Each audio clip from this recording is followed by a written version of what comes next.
Some shows talk about one team. Other shows barely talk sports. This show will talk Packers, Brewers, and Bucks every day. Every day. It's Wisconsin Sports Daily with Steve Sparky Fifer, served up by Wendy's on the Wisconsin Sports Radio Network. Download the Wendy's app today. You're going to make it zoom in on you, Sparky, and then that's going to be a whole debacle in and of itself. That's Wisconsin Sports Daily, served up by Wendy's, live from Wisconsin Sports Radio Network Studios, powered by the Potawatomi Sportsbook. Sparky here, Charlie using the voice that you heard here because I was dancing in front of the camera with my two hands. And Charlie says I could make it possibly zoom into my face by doing such crazy antics in front of said camera. So I will stop doing that because nobody wants a close-up of this mug while watching on YouTube, which you can at WI Sports Radio. Also, follow us on social media, Twitter, Instagram, Facebook at WI Sports Radio as well. We are going to get to our Green and Gold update. We are going to get to Fantasy Football Friday with Joe Bartel from RotoWire Fantasy Sports.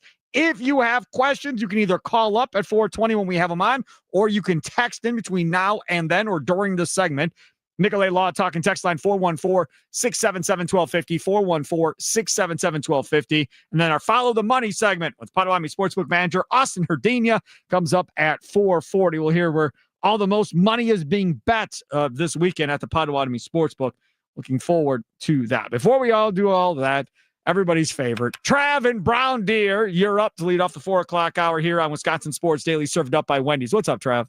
How's it going, guys? I'm listening. I just read what I want to talk about because I always want to talk about everything. So anyway, get right to the point. You think about all the Packers' last general managers. Ron Wolf took Brett Favre, worked out. Could have more Super Bowls.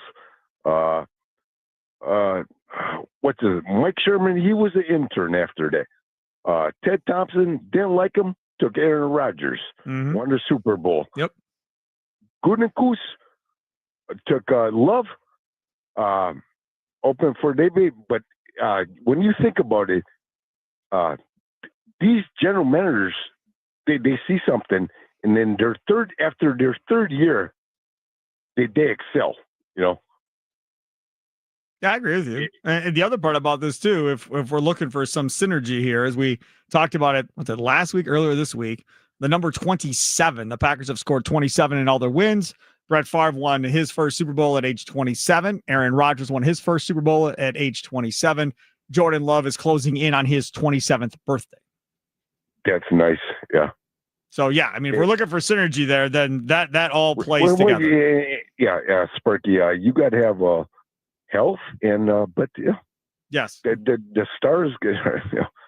I want to thank you. Yep. So well, thank you for calling, Trav. And you know what else? My birthday's May 27th, so there's another 27. There you go. And I saw somebody else make the connection that Eddie Lacy wore 27 too. That I made last week too. That was just the first player that I could think of that wore 27. That's as random as my birthday being May 27th, if we're being honest, and how it correlates with the Packers winning Super Bowls. But they were going to dust off the Eddie Lacy jersey, bring it out, because it just makes sense, Lucky number. Eddie Lacy, when he was right, was really good, y'all. I mean, he was good when he was right. He just was not right for very long. His feet were pretty dang quick for as big as he was. Yeah, he was pretty good back in the day. No question about that. Time to get to this. It's time for your Green and Gold update on Wisconsin Sports Daily, powered by the Potawatomi Sportsbook on the Wisconsin Sports Radio Network with Steve Sparky Fifer. All right, let's get to it. So first off, before we get into Jeff Hafley defending his secondary, and he was doing it at a real high rate yesterday when he talked to the media. Couldn't get to it because wasn't that towards the end of our show? Like the last hour or something like that. We couldn't turn it around in time, but we're going to get to it here momentarily. I do want to give you the latest on the Packers injury report. We did talk about the latest injury report at 2:45 or so with Ryan Wood of the Green Bay Press Gazette, but I am also imagining that we have different listeners maybe than we did back at 2:40. So quickly here, people that are listed as questionable right now: Warren Brinson with his hamstring, the defensive lineman, questionable. Matthew Golden, the wide receiver with his hip injury, questionable. Both of them were limited participants. Brandon McManus, I think, may kick. Ray Quadricep, limited participant, questionable. Also listed as questionable, Christian Watson, talking with Ryan Wood earlier, Watson is telling everybody he's playing. So we'll see if that actually tends to be true. He's questionable. And Devontae Wyatt, the defensive lineman who they really need back, limited participant all week long, he is listed as questionable. Out for this week, Lucas Van Ness with a foot injury, and Devontae Wicks, or Dontavius Wicks, I should say, with a calf injury. So that's the latest on the injury report there. It would be great to get Devontae Wyatt back and Christian Watson back.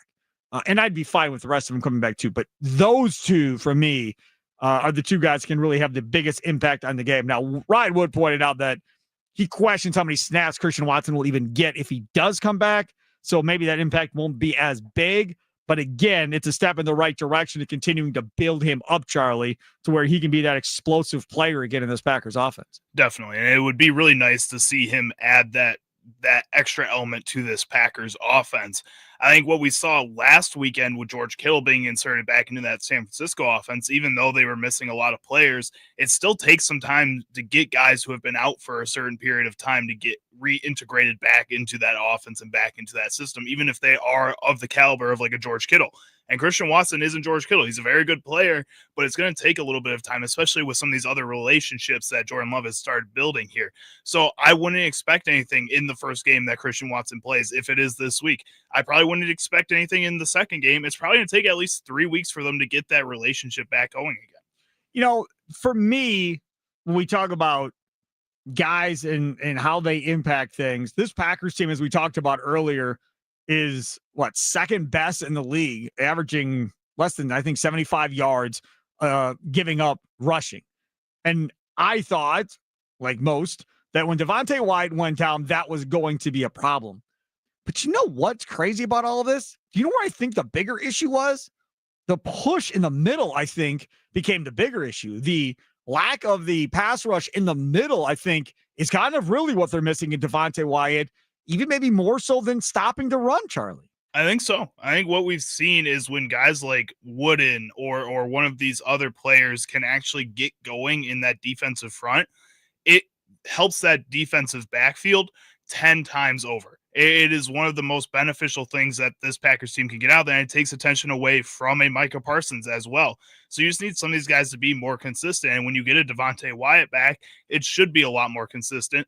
I'd be really excited about this if Wyatt can go this week, because he's honestly the X factor this season. From what we've seen of this Packers team, when he's been in there, the defense looks top notch. When he hasn't been in there, they look a little lost at points. Yeah, I totally agree with you on that. So I think, that's why I want Wyatt back. Brinson's a rookie out of Georgia, and he showed that he could get around the action a little bit in this last game, big 91.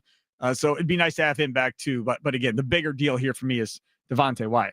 All right, let's hear from Jeff Hafley, Packers defensive coordinator. If you're new to the show, let me catch you up to speed. My favorite person to listen and talk to on this Packers roster is Jeff Hafley. I could listen to Jeff Hafley talk about football all day, every day, and would be completely fine listening to Jeff Hafley talk football. Now, I'm not going to play the Jeff Hafley presser for you, but I do want to play a couple clips from Jeff Hafley. He is talking about Nate Hobbs, who, had over 100 passer rating against him in this last game. Everybody was losing their mind from a fan standpoint, asking for Carrington Valentine back after that was a disaster the previous week. That's how bad Packer fans were for Nate Hobbs. And here is Jeff Hafley talking about one of two big free agent acquisitions they got, the other being Aaron Banks, who hasn't been able to stay healthy most of the year, at guard, who actually did play for the Packers this last week as well. Here's Haf on Nate Hobbs. I think Nate's had a really good week of practice. I mean, like you said, I've been around some of the best corners, whether it was Revis or Rondé or Sherm. Just talked about Sherm on a 3rd and 20 getting called for a hold, which cost us a free play, and they go on to win the game. You have to have a short memory, and I'm not going to lose confidence in a player. I'm not going to do that. You got to keep coaching those guys, and you got to keep talking to them and showing them how to improve, how to get better, but they can't lose confidence. And we can't lose confidence. That's not part of who we are or what we're going to do. So we got to keep coaching him. I have confidence that he'll keep getting better. He is hard on himself. He's extremely competitive. He's talented. He's still, he's getting into the swing of things after coming back from his knee and the surgery that he had. And I'm excited to see him because he's a fighter, and I believe in him, and I believe he's going to get out there and take a step forward this week. Could he go any further back? I mean, the only way to go is forward after what I watched this week, right? I mean, and again, I'm not trying to be overly pessimistic, but that was not good what we watched. And to be honest, Keyshawn Nixon wasn't all that great either. So you can only get better at this point. When you watch Nate Hobbs with the Raiders, when they signed him, right? What are we all doing? We're all going on YouTube trying to find highlights where Nate Hobbs was really good. And the things that we saw were what? Aggressive going for the ball, aggressive coming up and making tackles, and laying the wood on dudes, right? Hin dudes. That's what we saw. So now it has to be to Jeff Hafley. Okay, man. So if we're going to play zone a lot, and I think the Packers are playing zone at like an 80% clip right now, if that's what you're going to do, then when you go to man, how exposed are you going to be when you play Hobbs and Nixon in man coverage versus how much better are you when Hobbs and Nixon are playing zone? Because from a fan perspective, no fan likes watching zone defense. Nobody. Because, oh, look, we're 4 yards off of the guy. We're just going to let the guy play pitch and catch all the way down the field. Oh, boy, this is exciting. And it's the idea of bend up but don't break. Maybe the quarterback will make an errant pass and we'll be able to jump in and get an interception. Hopefully we don't miss a tackle because it's going to be off to the races if we do when we come up and make the tackle. But it's a safer play than playing man-to-man because then you can get really beat on a deep throw. So we want to keep everything in front of us and play with our eyes. And that is the Jeff Hafley motto, which, again, is fine. As Ryan Wood pointed out earlier in the show from the Green Bay Press Gazette, they're giving up just over like 5 yards per pass attempt. I think it's 5.6, 5.7, something like that, which is really good. That's an elite number. So as mad as everybody was last week, if they come back this week and Aaron Rodgers throws for like 225 or something like that, then everybody feels a lot better about things. But if they come back this week and Rodgers throws for 350, then everybody's going to lose their minds and nobody's going to convince anybody that these corners are okay at this point, Charlie. The Packers are running zone this season at a 75.4%. 75. Sorry, I said 80. No, it's still a ton. I just want to see what it was. But when looking at how the Packers play defense, I think it is a successful way of playing defense. You really are limiting the playbooks of a lot of these head coaches and offensive coordinators that are going out there because you do sit back a little bit more and because you want them to get in front of you, but you don't let them get anywhere else in front of you. The problem with that is that your offense right now is so volatile, especially like just last week against the Cardinals. Again, I talked about it earlier in the show. You saw there was moments where they looked like a really well-oiled machine, and then other times where it was like the easiest 3 and out I've ever seen in my entire life. So you need your offense to be more consistent in games like this, in a game where you do have a lot of emotion attached to it, where you are trusting your defense to go out there and have a good game plan like you are, and you need your offense on the other side of the ball to consistently get downfield and find a way to put points on the board. And that's how you get over this hurdle of, you know what, Aaron Rodgers, could go out there and throw for 350 and 2 touchdowns, but because our offense continued to go out there and continue driving down the field, we don't have to worry about our defense as much, because you shouldn't have to worry about your defense as much. Micah Parsons is on that side of the ball. Yes, absolutely correct. I want to play one more clip here from Half, talking about communication being the key going forward. I'm going to be calm because I don't live in every other NFL city. I don't do sports talk radio in every other NFL city.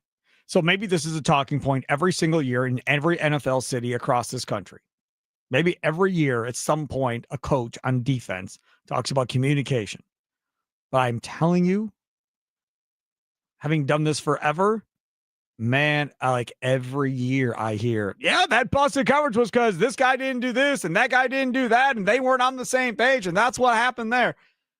That's what it was.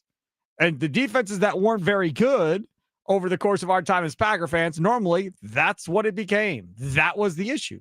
And that is why it is important to have that safety back there directing traffic, making sure everybody is on the same page. That's why it is important to have that linebacker, the green dot, making sure that not only is he doing the right thing, but then getting guys in the right position if something is changing at the line of scrimmage. Those guys are very, very pivotal to making sure a defense works well. If we start hearing about communication issues week to week, this defense is going to be going in the wrong direction quickly. I don't remember and you can correct me if I'm wrong, I don't remember communication being an issue last year in this defense where Jeff Hafley was talking about communication breakdowns. I don't remember this last year. Here's Hafley. Communication is key, like you said. We have got to do a better job communicating in those key situations of the game. We've got to stay on side. We can't have third down penalties, and then we play a clean game. And then, you look at that game and looking back and thinking about that game, the cool part of that game was those things did happen, but then look how those guys responded in the fourth quarter. It's 4th and 1 after Coop makes an unbelievable tackle on the sideline to even get it to 4th and 1. Then it's 4th and 1, and we're all right there on the sneak. We stop them. We score on an unbelievable play by the offense. Then we got to go back at again in the fourth quarter, and we're able to close out the game. So to me, after you make mistakes in a game, doing that on the road in the fourth quarter when you have to do it 2 times, to me, that shows a lot because you need to be able to win games like that in this league. On the road, when you're down, when you weren't playing great, but then you come together and it stopped. And that's what we really had not been able to do, is kind of stop the bleeding when things were going wrong. We're able to do that this game. That's true. And that's why, it wasn't pretty, but we found a way to win the game. Yeah. And that's the most important thing. You throw every stat out the window. We have to win the game, and we found a way to win the game. So I give our guys credit this time because maybe they learned from the past when they couldn't stop it, and then they did, and we were able to close out the game, which was awesome. Fair point. Good point. I get down with that. But at the same time, don't play with fire too much. Eventually, you're going to get burned. So it's great that they were able to stop it. He's right. And before they couldn't stop it against Dallas, they couldn't get out of their own damn way. So this game, they did stop it and they got the win. If this thing goes going sideways against Pittsburgh, that's going to be another issue. I will say this. I'm not sure how confident I'm going to be if Rodgers has the ball down 3 with like a minute 45 left about the Packers getting out of that one with a victory. I'm not quite sure how confident I'm going to be. I'm hoping they're up by a couple scores the last time Rodgers gets the ball, and it's not a big deal either way. Make it garbage time. Yes. I think right now with this Packers team, yes, they didn't stop it against the Cowboys, but they have a little bit of an excuse. The Cowboys look like one of the best offenses in the league, like top 3 offense in the NFL this season. They're that good. You take a look at the Arizona Cardinals, they're not that. Jacoby Brissett is not a top 32 quarterback in this league. He's a backup quarterback at this point in his career.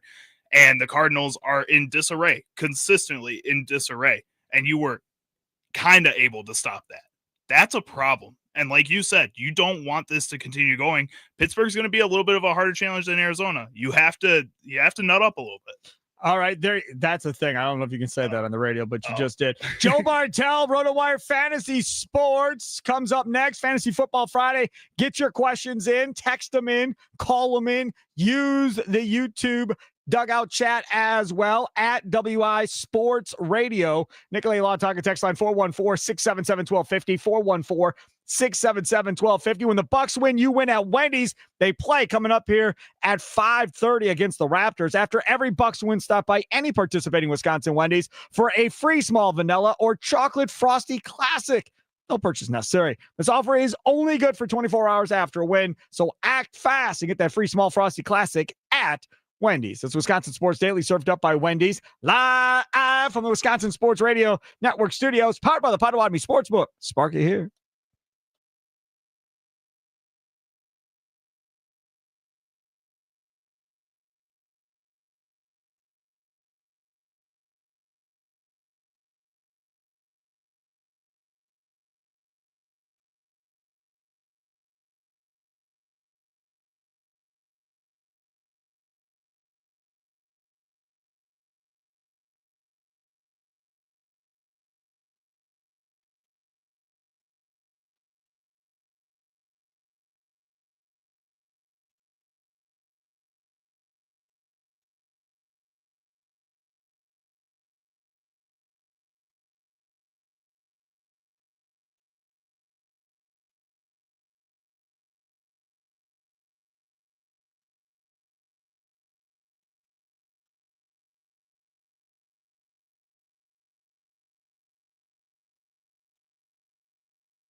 It's Wisconsin Sports Daily, served up by Wendy's, live from the Wisconsin Sports Radio Network studios, powered by the Potawatomi Sportsbook. Sparky here.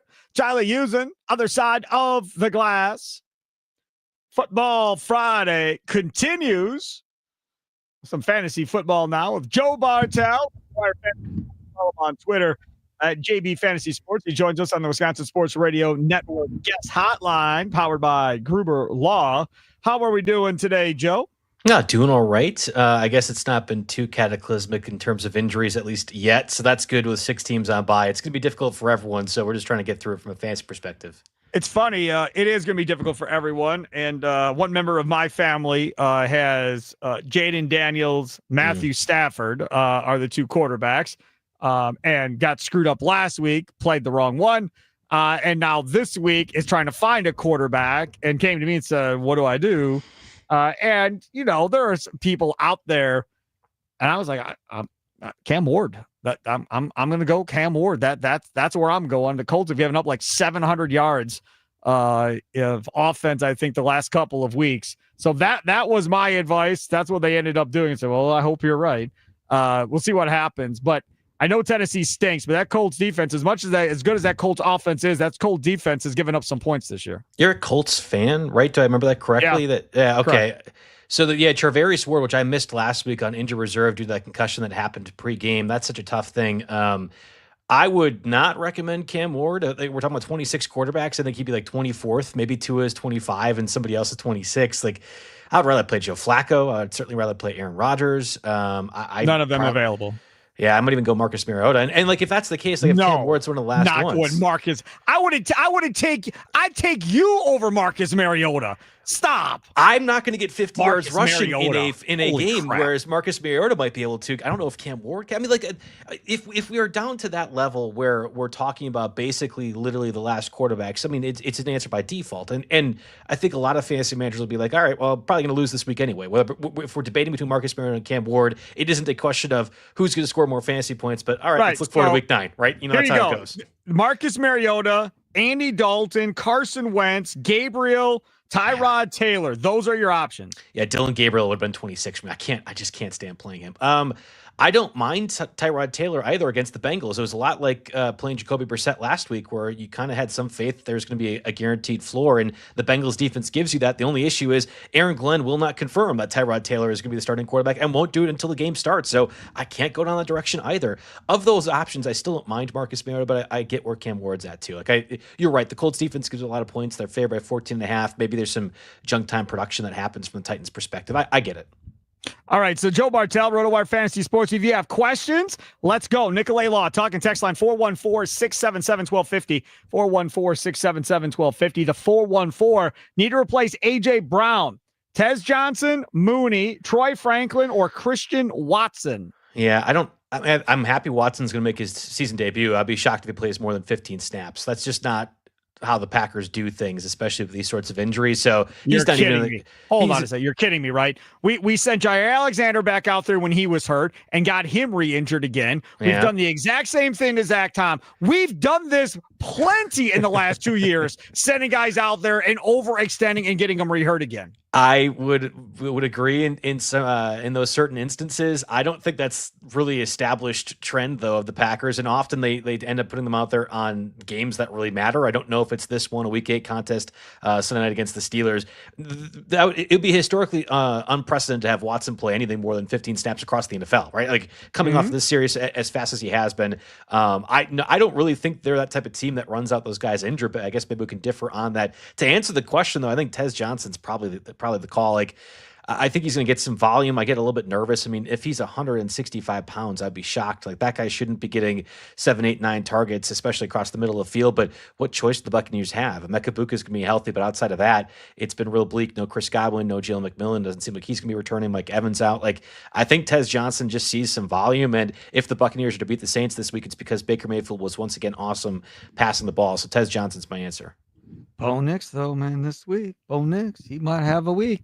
He might have a week. He had a week last week. He didn't really, he had a quarter last week. It was fantastic. I think this might be the week where Bo Nix kind of maybe puts it all together. We'll see. 262 on the Nicolay Law Talking text line. Andy Dalton, Mac Jones, or Our guy, Joe Bartel's guy, Marcus Mariota. I would lean Dalton, right? Best matchup. That's from AJ. What do you got? I'm leaning towards Mac Jones. I'm not sure what we have been watching the past 3 or 4 weeks, but I think Mac Jones has been totally fine. I thought the downgrade from Brock Purdy to Mac Jones has been minimal, and Kyle Shanahan has been able to use that offense effectively. It's going to be a Christian McCaffrey game. Once again, no Ricky Pearsall this week for the Niners.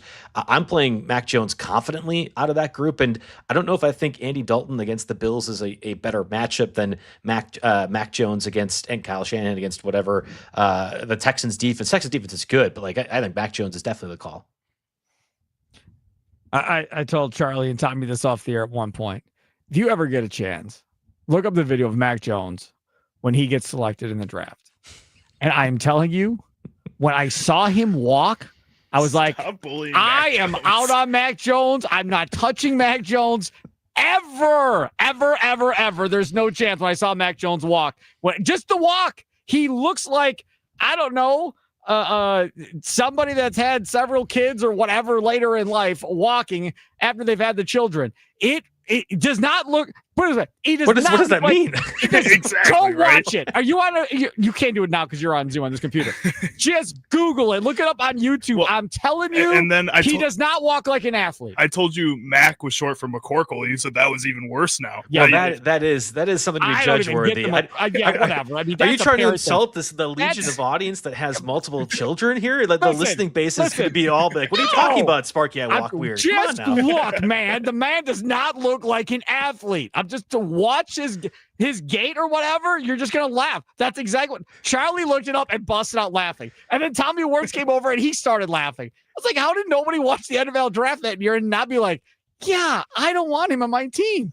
I would be done. I don't have to watch a game. I just show me him walk. I'm out. See ya. Bye.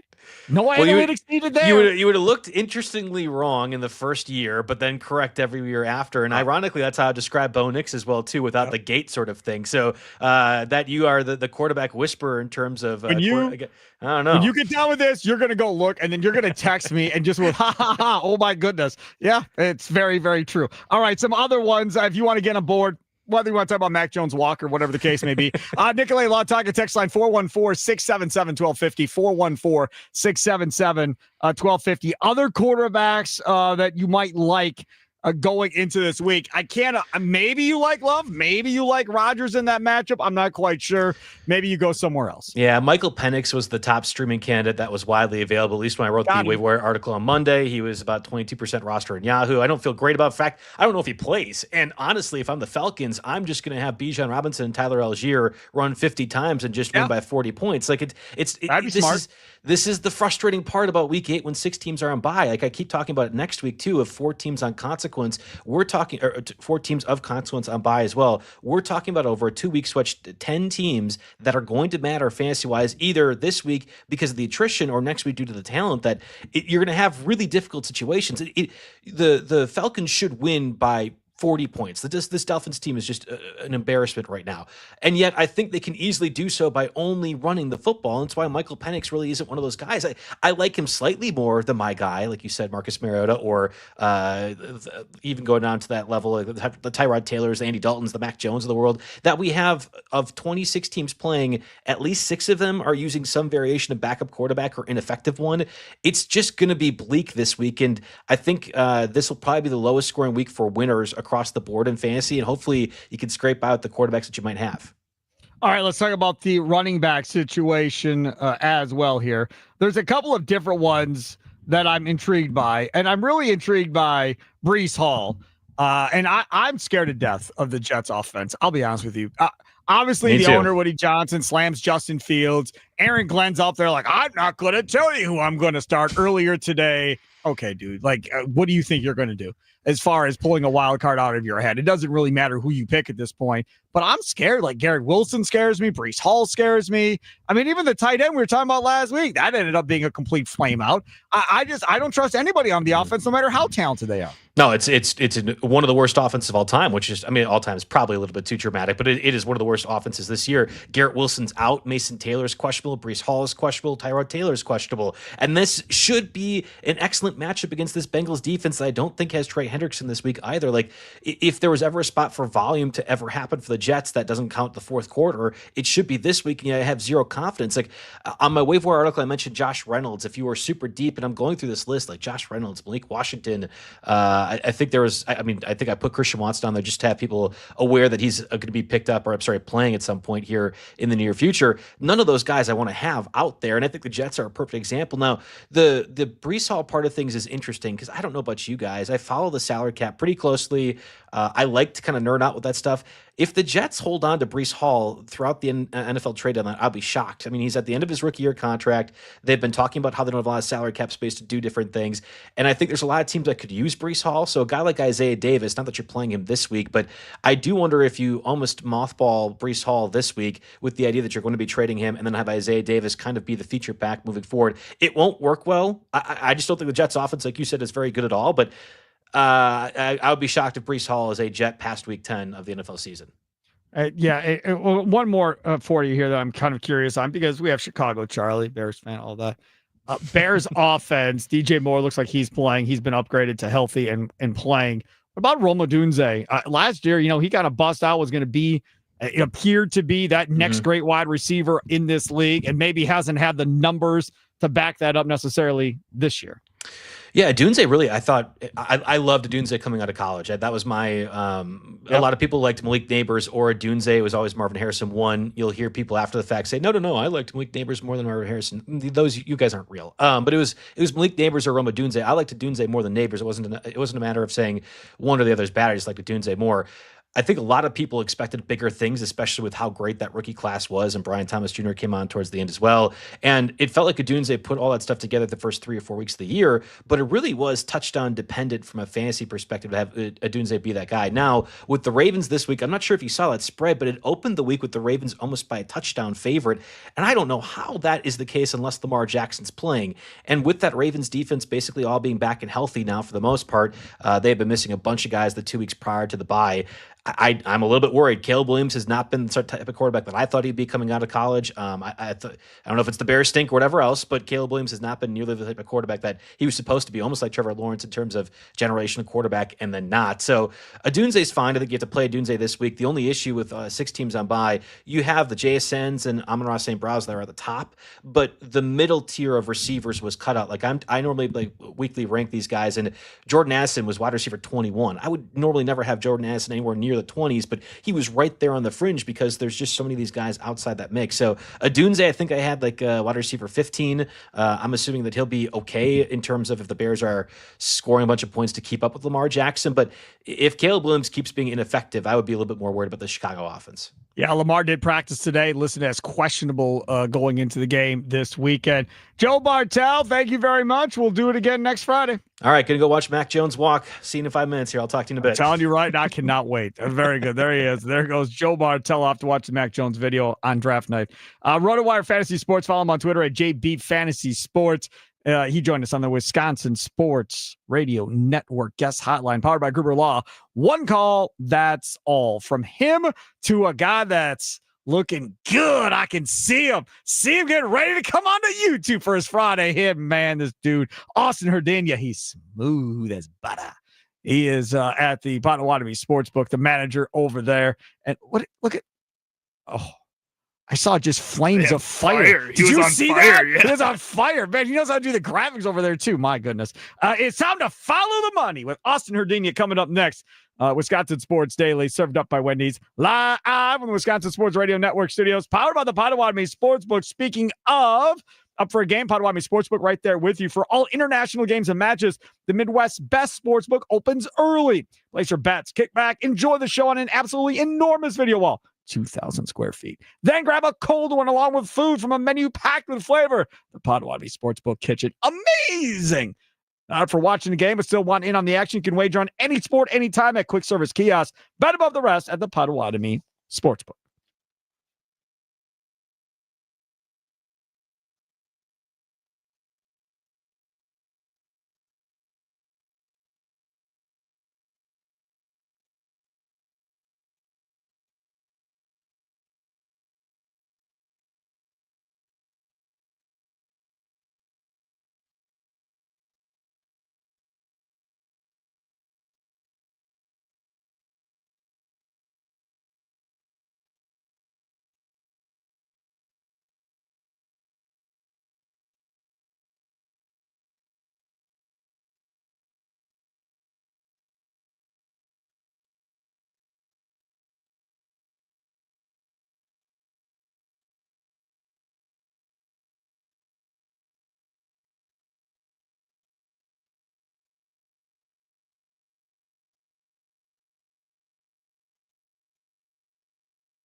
Welcome in. It is Wisconsin Sports Daily, served up by Wendy's, live from the Wisconsin Sports Radio Network studios, powered by the Potawatomi Sportsbook.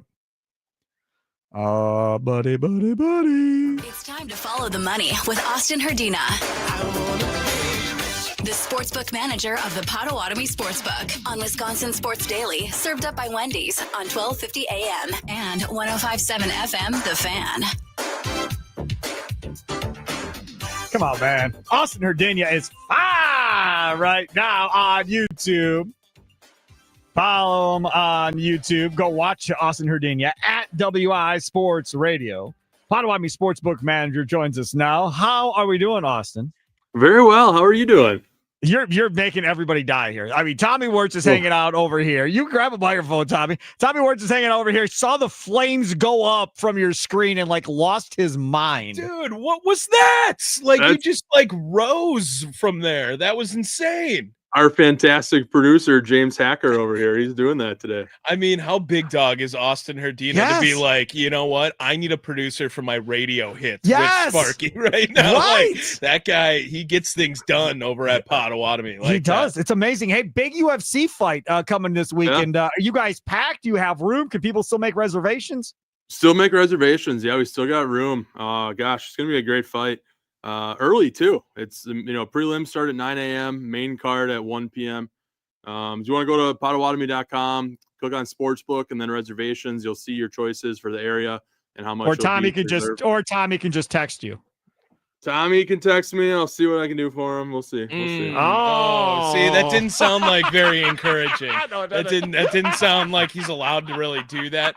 Sparky was like, all you gotta do is send him a text. I'm like, I don't know, man, it's a pretty big one. And then he's like, oh, let me see what you can do. That means you can stand in the back and I won't tell anyone. But that's cool though. Standing in Potawatomi Potawatomi is cool. Yeah. No, it's a big one. I know you're not really a fan, but I know Austin's pretty in tune. Tomorrow's gonna be is Tom Aspinall just better than everyone else? And we got to wait for John to come back, or if he's not coming back, he's just going to run the division. It sounds like a soap opera. Okay. Let's talk to our guy, Austin Herdina now and follow the money. All right. Most bet game obviously is probably Packers and Steelers is my guess at the Potawatomi Sportsbook. Believe it or not, it is second right now. Really? It's the first week where the Packers are playing and it's not the most bet game. I know. This week it's Cincinnati Bengals, and it's a line that was Bengals -6.5, and even though we have more money on that than anything else, it's gone down to -6. So I can't really explain that too much. But yeah, the Bengals, Jets, they're playing the Jets. I mean, the Jets are awful, right? Yes. The Jets offense has been just putrid. They've been trailing at halftime in every game this season. They've allowed their opponents to score the first touchdown in every game this season. They can't play from behind. They're just not built that way. So it sounds like a gambler's dream every week. Yeah. So if they're gonna, fall behind again, give me Flacco. Give me the Bengals. T. Higgins has had a touchdown in 7 straight home games. Sauce Gardner, he's going to be on Jamar Chase. So I look for T. Higgins to get another touchdown. He's plus 133 right now. All right, very good. Moving on, second best game, bet game, Green Bay and Pittsburgh. Yes. Where are we following the money to there? Packers -3. I think that's not much of a surprise there. I'll tell you what, when this line came out, I was a little surprised. I thought it would be closer to a pick 'em. So giving the Packers -3, even though you're at, it's at Pittsburgh, such a big game. I don't know. I don't know how I lean on that one. What do you guys think? I mean, you guys think that Packers get it done? Yeah, I'm convinced the Packers get it done, and I'm convinced that Jordan Love has one of the best games he's had to date. I think this offense is going to be geared towards Jordan Love having a big game against our guy Aaron Rodgers. I would guess that he has at least 30 to 35 passing attempts in this game, and they try to air it out. I'll tell you one thing. So yeah, if Jacobs is banged up at all, if they're not going to give him the full amount of carries like they didn't last week. One thing I really liked is Jordan Love has had 18 or more rushing yards in the last 4 games, and his rushing number this week is only 13.5. I like the over on that. It's probably my favorite prop bet from that game. He's going to look to do something that, Rodgers can't do anymore. Rodgers isn't going to be scrambling for 15 yards, 14 yards. So I like Jordan Love over in rushing yards too. All right, third bet game, most bet game at the Potawatomi Sportsbook. Tampa Bay Buccaneers -4 against the New Orleans Saints. That line is just shocking to me. The Saints have been awful this year. I thought the Buccaneers would be favored by a lot more.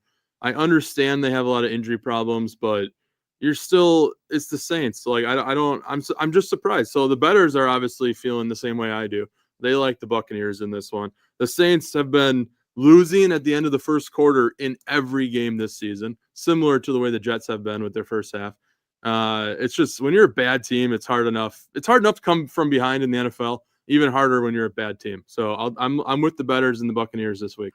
Sportsbook manager, the Potawatomi Sportsbook, Austin Herdenia joins us. Follow the money. We do it every Friday at this moment and time. He joins us on the Wisconsin Sports Radio Network as Hotline, powered by Gruber Law. I want to get your thoughts. World Series baseball. Yeah. All the money is more of the money on the Dodgers, I would assume, than the Blue Jays in this thing. Yeah, pretty heavily on the Dodgers. Getting a lot of money on Ohtani to be the MVP as well, which is understandable. I mean, the guy's he's gonna start a game, probably gonna get a win. He's going to, bat top of the order. He's gonna get the most opportunities. So it makes sense. Yeah, I like Dodgers. I think I wouldn't be surprised though if Toronto takes game 1 tonight. But I like Dodgers in 6 games. That's my prediction. I think the Dodgers win the series. I don't know how long it goes. I don't think they sweep Toronto. I think Toronto gets at least 1 or 2 against them in this thing, but I think the Dodgers definitely win the series.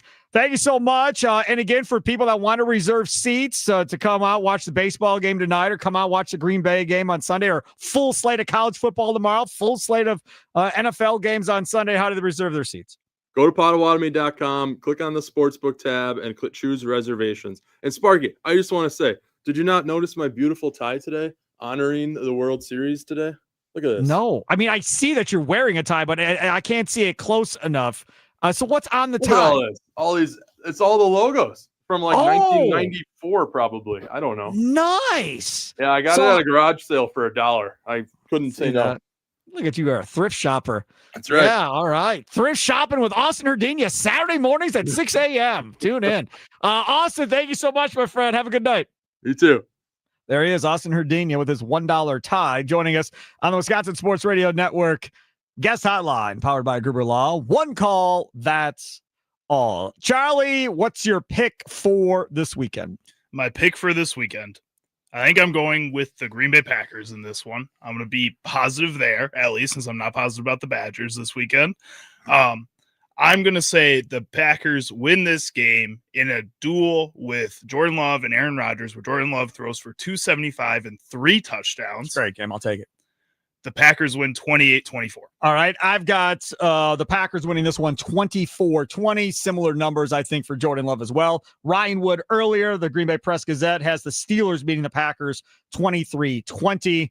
Tommy Wirtz will give you his pick coming up on his show, Wisconsin Sports Wrap-Up, here from 5 until 6. And you'll be able to hear from Mike McCarthy as he joined the Mason Crosby show earlier today. Dude. Prize Picks is the best way to win cash on your favorite team this sports season. Bucks, Packers, you name it. Which players are going off? Which ones are overhyped? Make your picks in less than 60 seconds and turn your takes into cash all season long on Prize Picks, like we did on this show.